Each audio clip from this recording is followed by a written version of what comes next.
Muy buenos días. Soy el diácono Galeno, otra vez aquí con ustedes para hablar sobre la liturgia que da vida.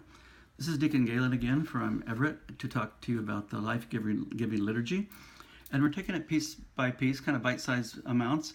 And today we're talking about the Eucharistic Prayer, and we'll continue on to look at some pronunciation and grammar on that. For some of you who are new to the liturgy in Spanish, perhaps participating in it, or even learning to lead it. So let's look at the part where the prayer kind of picks up on the part about tu amado Hijo Jesucristo, el cual, which or who, la noche en que fue entregado al sufrimiento y a la muerte, tomó pan, y dándote gracias. Make sure I'm squared here, okay?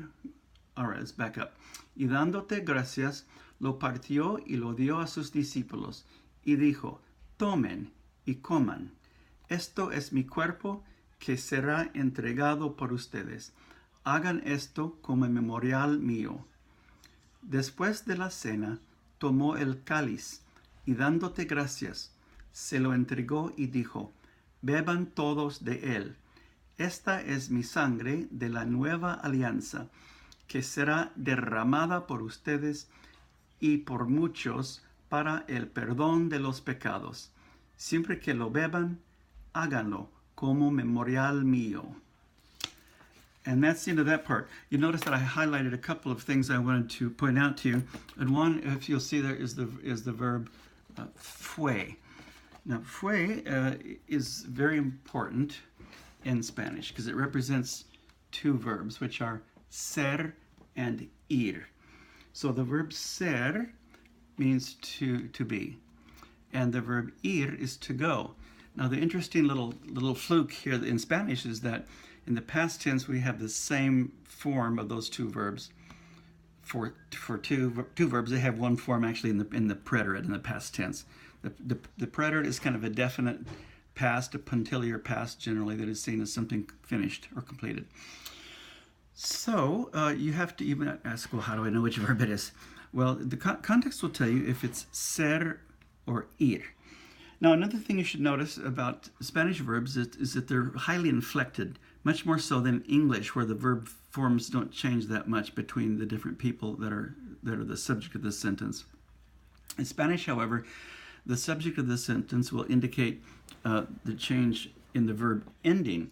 And many times you don't even need to use the subject pronoun because the verb ending tips you off as far as which person or is being spoken about or to, or which person is actually the active agent for the verb. Well, that's a lot of grammar, but let's back up a second. So we have the verb ser, and in the liturgy, let's find the context. It says, en que fue entregado. So it's going to be the verb ser here, was given over to suffering and death. So it's not ir in this case. Ir, I can say, yo fui al servicio anoche. I went to. But I was a little boy. Yo fui un niño hace muchos años, you know. But you can use that for a specific. I could say, yo no fui. I didn't do it. That's what little kids usually say. It wasn't me. So here's yo fui. Important to get these distinctions so you don't mix up, so people know who you're talking about, or know who's actually speaking or taking the action in the subject of a sentence. So tú fuiste, you were or you went. Él fue, and that's the case here in the liturgy today. Él fue, he was given over, entregado to suffering and death. Él fue. Now this one can also represent other subjects. It could be usted fue, formal you were, ella fue, she was, or some inanimate object was, it was, like fue. My dog was the guilty party. Mi perro fue el culpable. You know, if you wanted to talk about something inanimate, well, my dog's not inanimate. He's very animate, in fact. But, okay, moving on. We have nosotros fuimos. We were.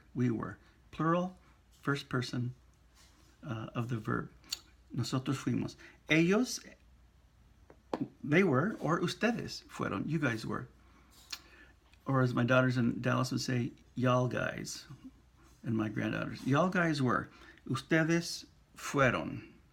All right, So that's the past tense of the verb ser, and ir, super high frequency verb. A good idea, a little learning tip, would be to make sure you have on one of your devices some programs that give you verb conjugations. One example is Word Reference, which has a nice Spanish-English dictionary, as well as various tools that go with it. You have a synonym search there, and also a verb conjugator, and it's very well done, and references some very high quality dictionaries. So it's handy to have that with you. Now, the pronunciation tip for today is essentially, let's have another look at the double R and the single R. We have the word derramada, shed or spilled, like referring to the blood of Christ that was shed for us. Derramada. And we have that double R, so you get the old motorcycle business, a double vibration on the tongue, on the tip of the mouth. Brrr, brrr, like maybe a cat that's really purring it up. Derramada. All right, and to contrast that down below with para, the single R, which is just a simple tap of the tongue to the roof of the mouth. I've told you before the para, like the English say, a para. I've got a pot of tea, or if you're in Brooklyn, got a lot of water para ti. You can do it. You can say that. If you can speak Brooklynese, you can say that, single R. It also shows up again in a verb like ser, the future tense of ser here, será. You've probably heard the old song, que será, será, and all that. Well, we put an accent on the end to pull the stress out to the end, será. But it's a single R, so you're not going to say será. That would sound funky in Spanish. So a nice simple tap of the tongue, será. All right, that's all I have for you today, and I hope you have a wonderful, wonderful day, and continue studying on the liturgy and practicing it. And don't forget to post your questions if you have any, or corrections in case I said something goofy and didn't realize it.